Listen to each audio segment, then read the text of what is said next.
This Solenopsis invicta fire ant queen has landed on the edge of a swamp. She may be far from her native habitat, but the fire ants are well known for their ability to adapt. Competition for food will be fierce. She will need to raise an army quickly to compete with the local predators.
The colony lies in the shadow of a great titan to the north, an American bullfrog.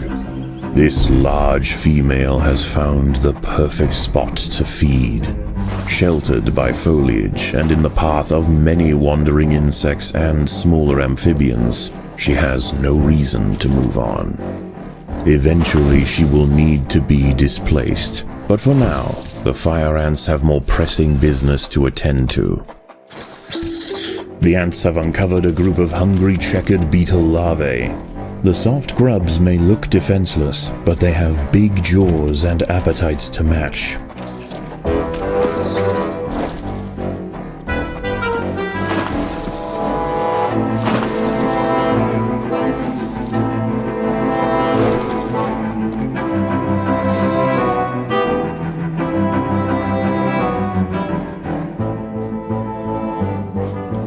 There are intruders in the nest. The boggy soil surrounding the nest is lacking in nitrogen and phosphorus, nutrients vital for plants to photosynthesize and grow. To survive in this environment, some have evolved to supplement their mineral diet by trapping and dissolving invertebrate prey. Many of the milkweed plants growing nearby are infested with aphids. Their honeydew excretions present an ideal, energy-rich food source for the fire ants. Aphids far from the nest are vulnerable, however, and are sometimes relocated closer to home where they can be better protected from predators and thieves. Predators are loose in the nest. The larvae must be protected.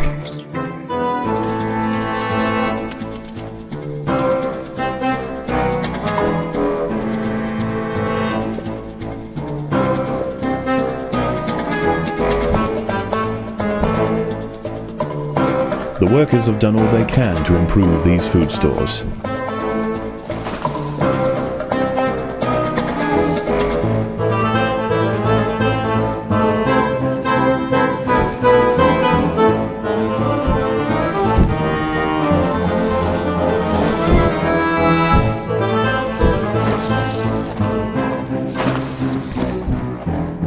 A small colony of Phaedulae maurici big-headed ants have established themselves on a hill to the west. Scavenging for seeds, aphids, and dead insects, they are unlikely to pose a threat to the Invicta colony, if left undisturbed.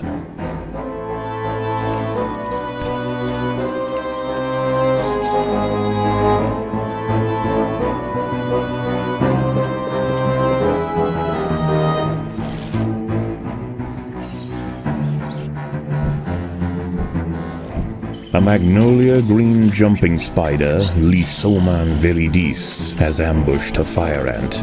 It prefers to hunt on foliage, where it is less likely to be spotted by predators and prey alike. Out on the ground, it's more vulnerable, but that won't stop it from snacking on lone ants far from the safety of the nest.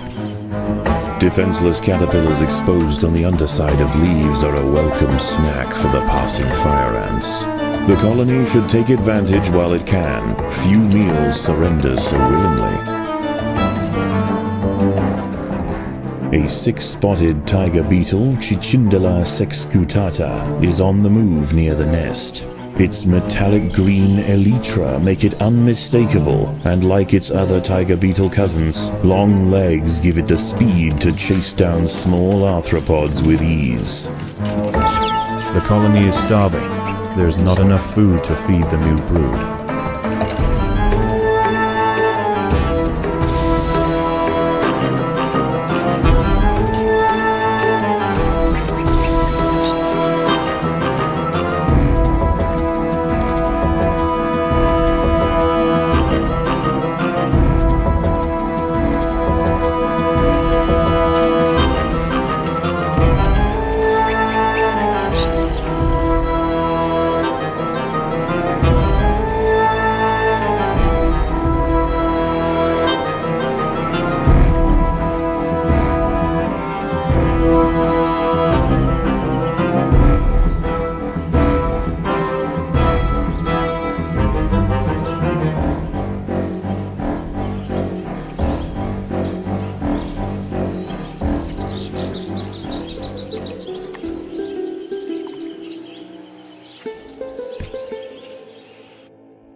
The battle has begun.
Predators are loose in the nest. The larvae must be protected.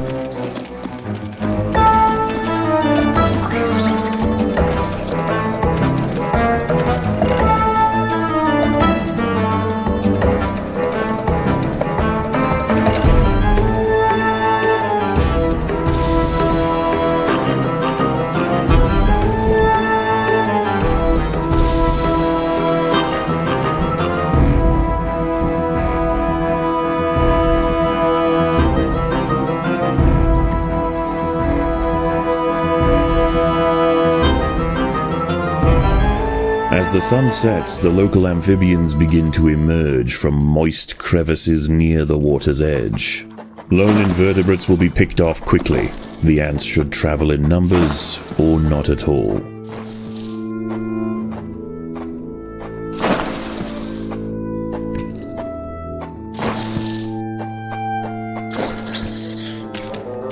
There are intruders in the nest. A fully developed checkered beetle, Enoclerus rosmarus, has been disturbed by the ants.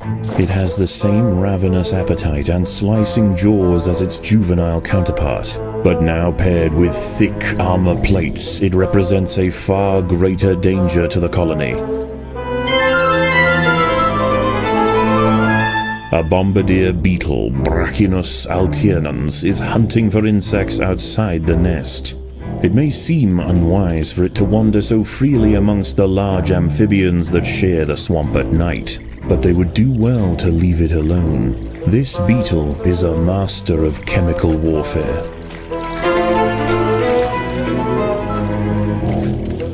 A wasp-manted fly, Climachala brunea, has descended from her perch into the path of the ants. Unrelated to true mantids, her spiked raptorial forelegs are a perfect example of convergent evolution.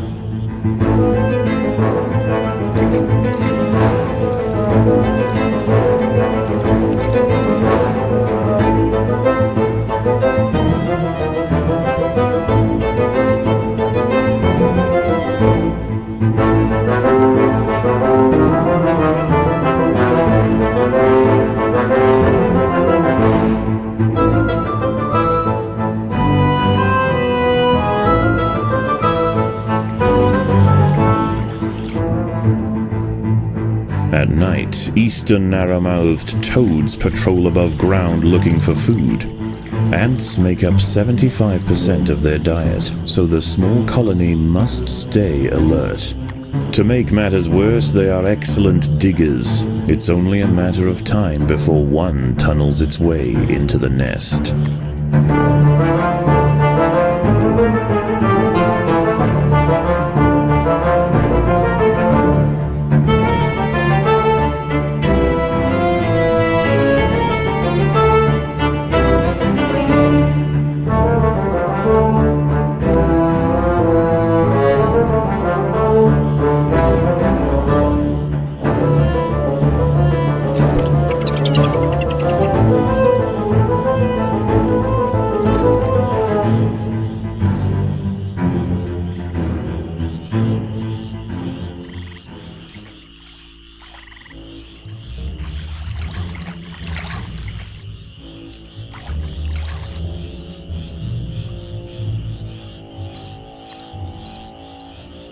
The ants have clashed with a bombardier beetle. Feeling threatened, the beetle mixes a cocktail of chemicals that react together, boil, and explode from a valve at the base of its abdomen.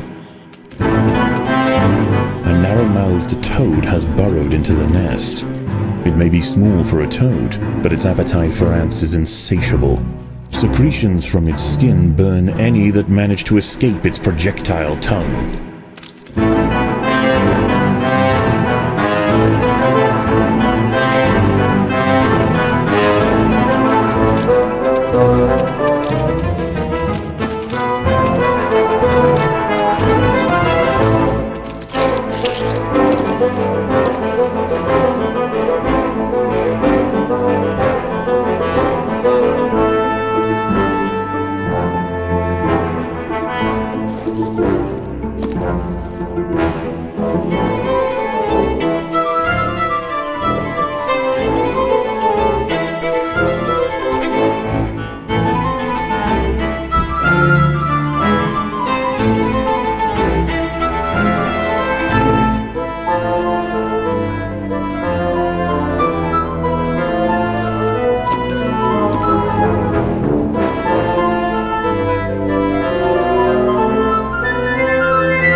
the salamanders and toads retire to their damp alcoves to wait out the sun.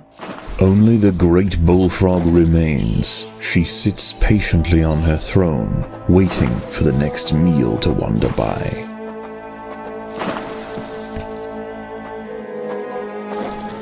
Predators are loose in the nest. The larvae must be protected.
Even in small numbers, the fire ants are menacing, but in large numbers, they are virtually unstoppable.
There are intruders in the nest.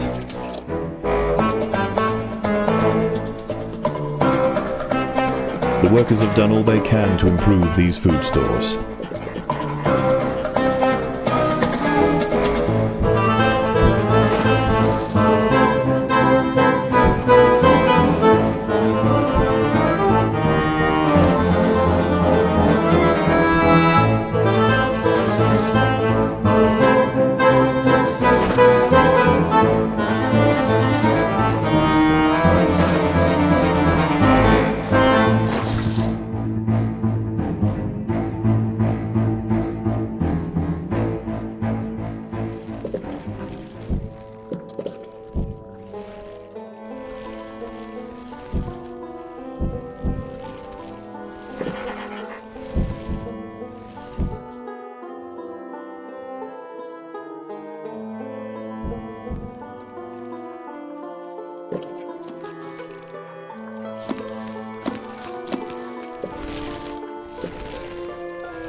The ants must defend themselves.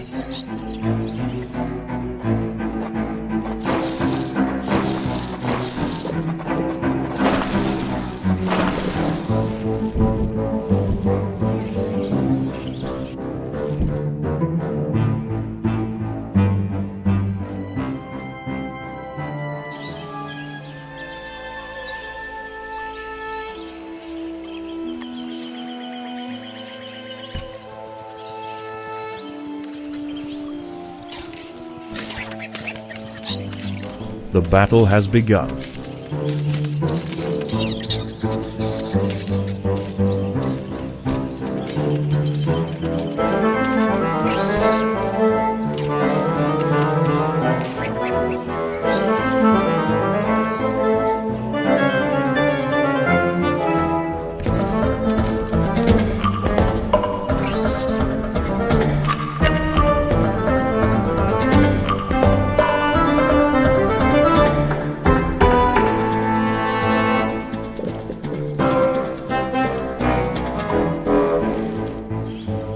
A curious ant has ventured onto a Venus flytrap in search of nectar. If it brushes against the hairs on the open, red-tinged leaves, they will snap shut, encasing the ant in an ever-tightening cell. There is no escape. The prisoner will be slowly digested until nothing more than a husk remains. The fire ants have encountered a tribe of Monomorium minimum black ants.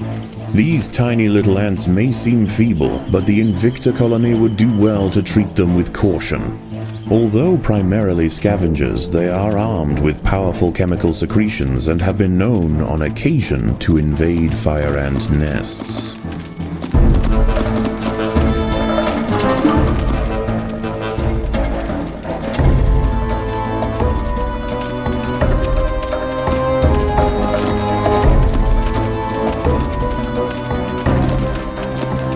The Monomorium minimum colony is almost defeated. The Invicta army must press their advantage.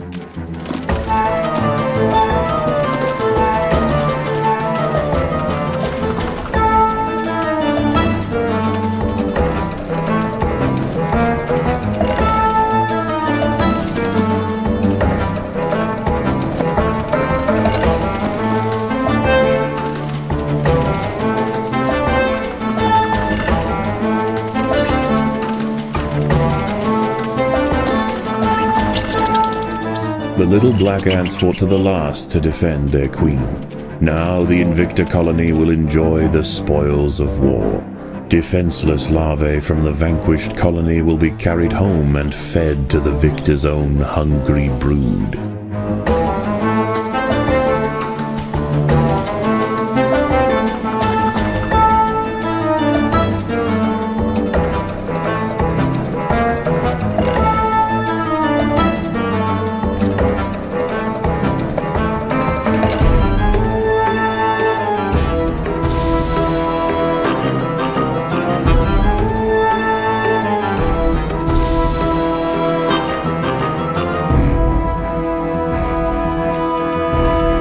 Once again, dusk sets in over the swamp.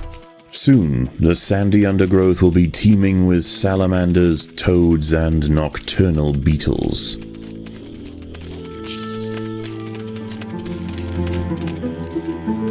The ants have set upon a green lynx spider, Puccetia viridans. She prefers to hunt on pitcher plants, but out in the open, she loses her advantage. Far from defenseless, however, when threatened she can spit venom up to 30 centimeters from her fangs.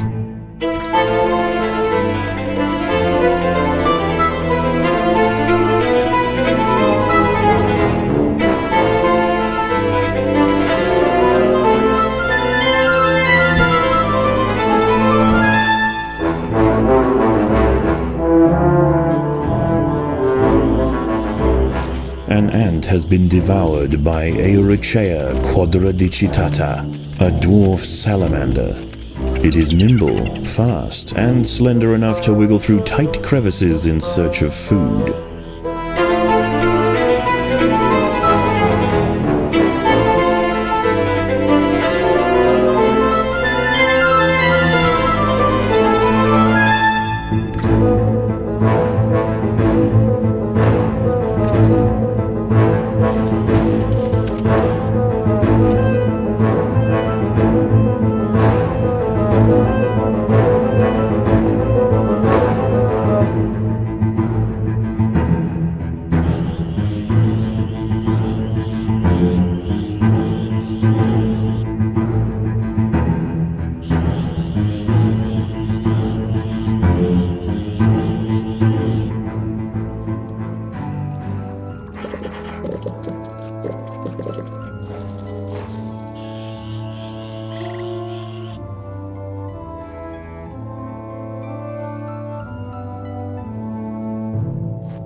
Predators are loose in the nest.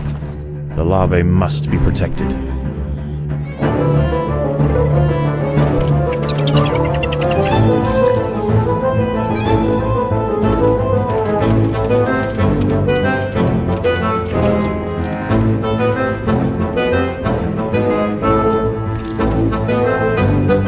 The ants must defend themselves.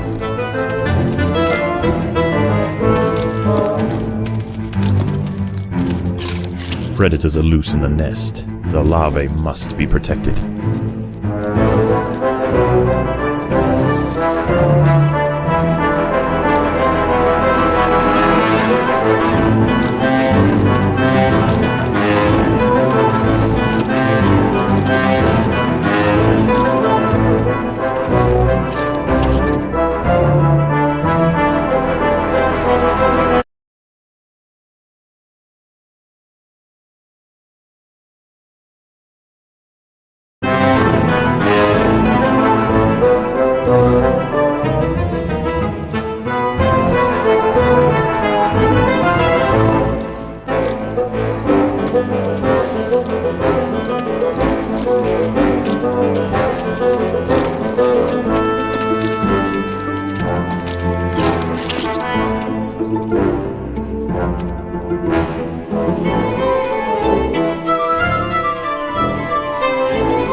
For the swamp amphibians, the nighttime feast is over.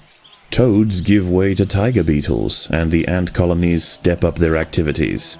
If the fire ants are to stand any chance of establishing a long-lasting empire, they must grow quickly. There is no time to waste.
The fire ants and big-headed ants have met in their first skirmish.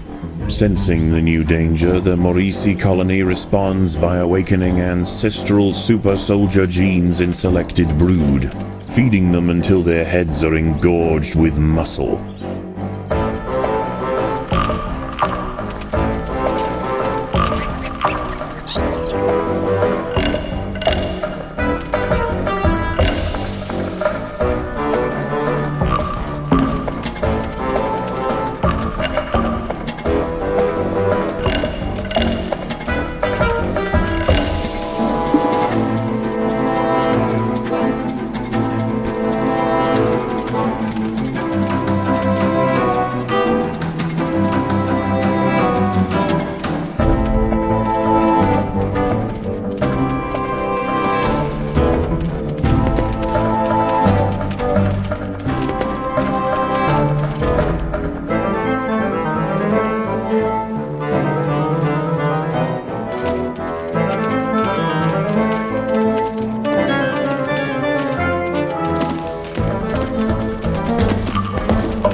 The Maurici colony has fallen, their champions spent, and their queen vanquished.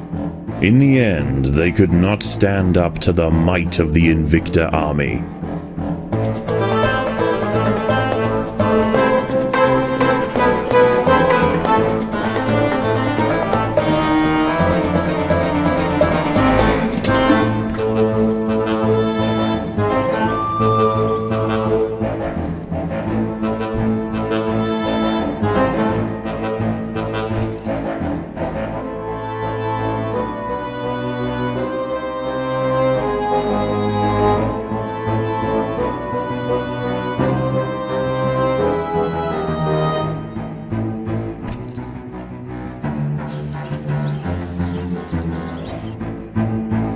The ants have been attracted to secretions of nectar produced by a yellow pitcher plant. In order to feed, however, the ants must position themselves precariously over a deep vat of digestive liquid. Waxy deposits on the rim ensure that any ant that steps too far in won't be stepping out again.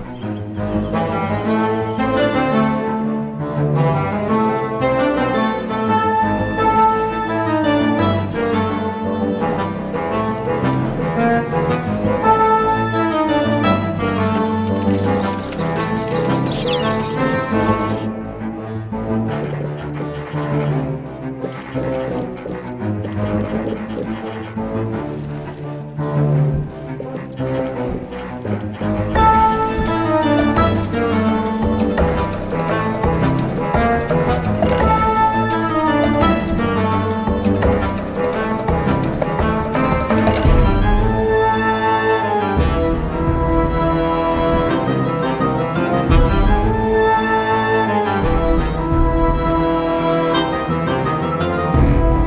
battle has begun.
The battle has begun.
The ants must defend themselves.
night approaches, and the predators of the day give way to their nocturnal counterparts. As they encroach on colony territory, battles must be chosen wisely. Spread too thin, the fire ants could find themselves quickly overwhelmed.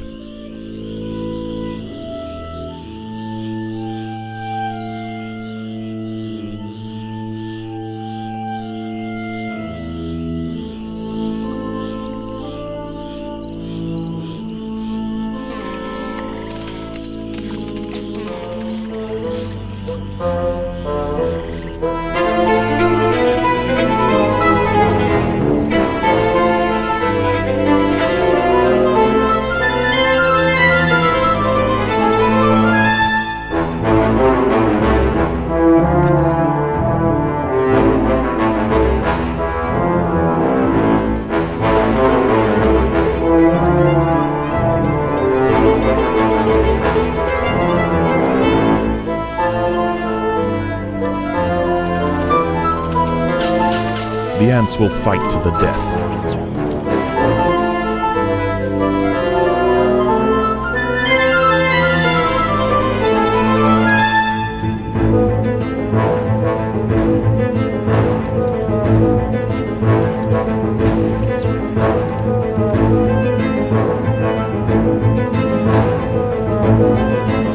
A false bombardier beetle, Galerita bicolor, is also on the prowl for small prey tonight. It impersonates the true bombardier to ward off potential predators, and its mimicry isn't simply visual. It too can spray defensively from its abdomen. In this case, the fluid of choice is the familiar formic acid.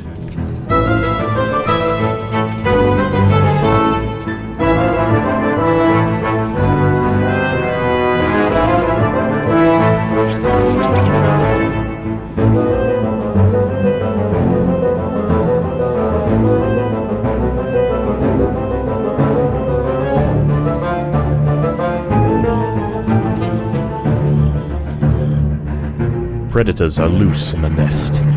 The larvae must be protected.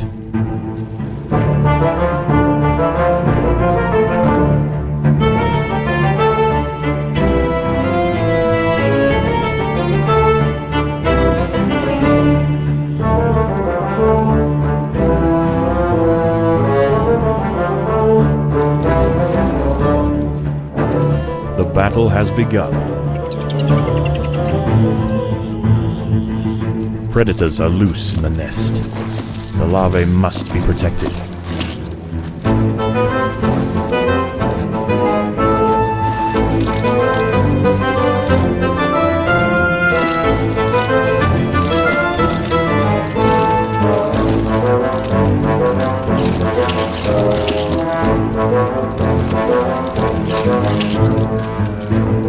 There are intruders in the nest.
Staving off another night of attacks, the Invicta colony once again proves its strength. Despite this victory, there is yet one obstacle that stands in its way. Ever present, the bullfrog looms over the ants. The beast must be defeated. The battle has begun.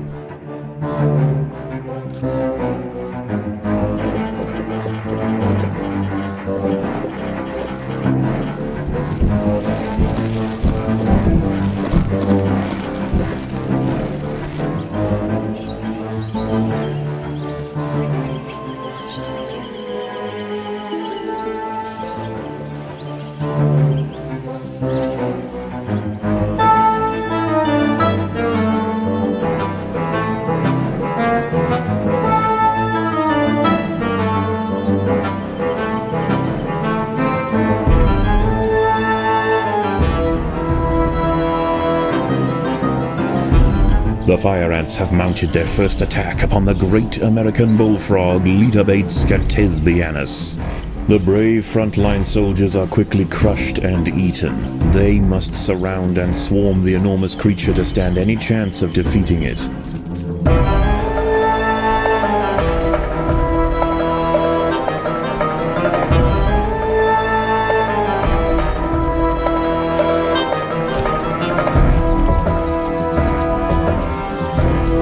Again and again, soldiers clamp onto the bullfrog's leathery skin and inject their Solenopsis venom, but the beast shows no signs of wavering.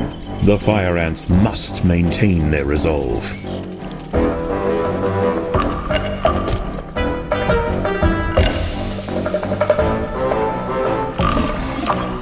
Overwhelmed with burning venom, the bullfrog finally succumbs to the might of the fire ants. Utterly spent, it collapses on the hillside, leaving the victors free to consume its body. Unbeknownst to the ants, the presence of the bullfrog was keeping many other local amphibians at bay. The power vacuum it left behind is attracting a host of salamanders and frogs eager to take its place. The ants should go to ground quickly and prepare for the imminent chaos.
The battle has begun.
As the anarchy above ground settles and with the invaders crushed, a new order is established. This is now the domain of the Fire Ant.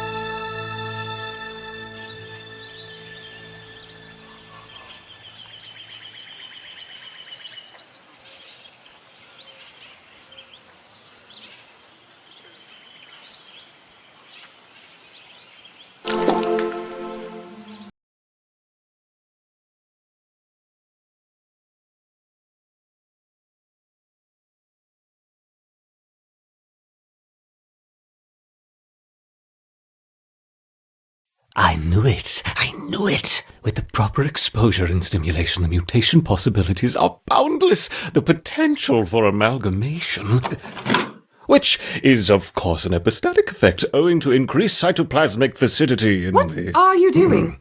preparing the report. Can you not do it quietly? Perhaps try using the keyboard? The keyboard. How quaint. Ugh.